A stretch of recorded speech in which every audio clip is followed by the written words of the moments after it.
بسم اللہ الرحمن الرحیم۔ ایک دفعہ کا ذکر ہے کہ ایک گاؤں میں ایک شخص رہتا تھا، اس کا نام عبد الرحمن تھا۔ اس کے 3 بیٹے تھے، تینوں اپنے والد سے بہت محبت کرتے تھے۔ عبد الرحمن بھی اپنے بیٹوں سے بہت محبت کرتا تھا۔ ایک مرتبہ عبد الرحمن نے اپنے تینوں بیٹوں کو بلایا اور ان کو ایک ایک سیب دیا اور کہا کہ اس سیب کو ایسی جگہ جا کر کھاؤ جہاں تمہیں کوئی نہ دیکھ رہا ہو۔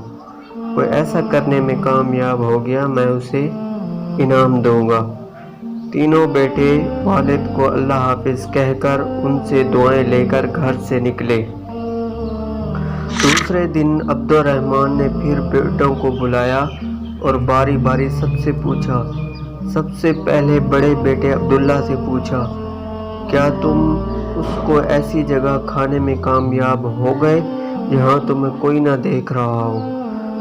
عبداللہ نے جواب دیا، الحمدللہ ابا جان، میں نے وہ سیب ایک درخت کے پیچھے جا کر کھایا، وہاں مجھے کوئی نہیں دیکھ رہا تھا۔ پھر عبد الرحمن نے ایک دوسرے بیٹے سے پوچھا، یوسف تم بتاؤ تم نے کیا کیا؟ یوسف نے کہا، ابا جان، میں نے وہ سیب کمرے میں بند ہو کر اندھیرا کر کے کھایا اور مجھے یقین ہے کہ وہاں مجھے کسی نے نہیں دیکھا۔ عبد الرحمن نے تیسرے بیٹے سے پوچھا، سلیم تم نے کیا کیا؟ سلیم نے کہا، ابا جان، میں نے کتاب اسماء الحسنی میں پڑھا ہے، اللہ کا نام ہے البصیر، ہر ایک کو ہر حال میں دیکھنے والا۔ میں نے بہت سوچا اور تلاش کیا لیکن مجھے کوئی ایسی جگہ نہ ملی جہاں میرا اللہ مجھے نہ دیکھ رہا ہو۔ اللہ تو ہر جگہ موجود ہے، اس لیے میں یہ سیب نہ کھا سکا۔ عبد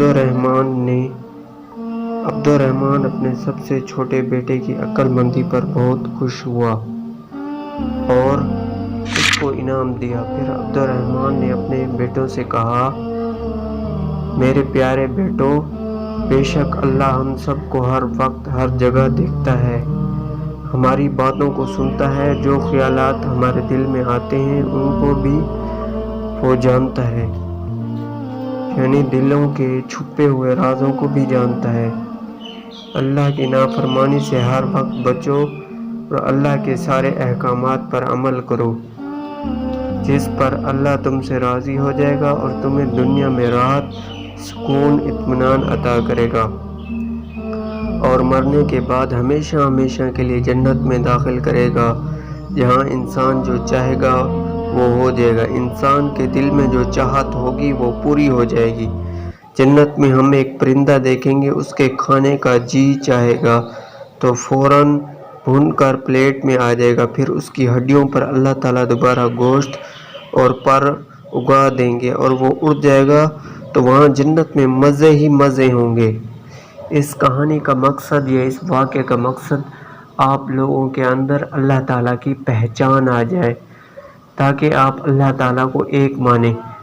تو اس چینل کو سبسکرائب کریں اور بیل آئیکن کو ضرور پریس کریں، کیونکہ اس طرح کی میں مزید دلچسپ ویڈیو آپ لوگوں کے لیے لاتا رہوں گا۔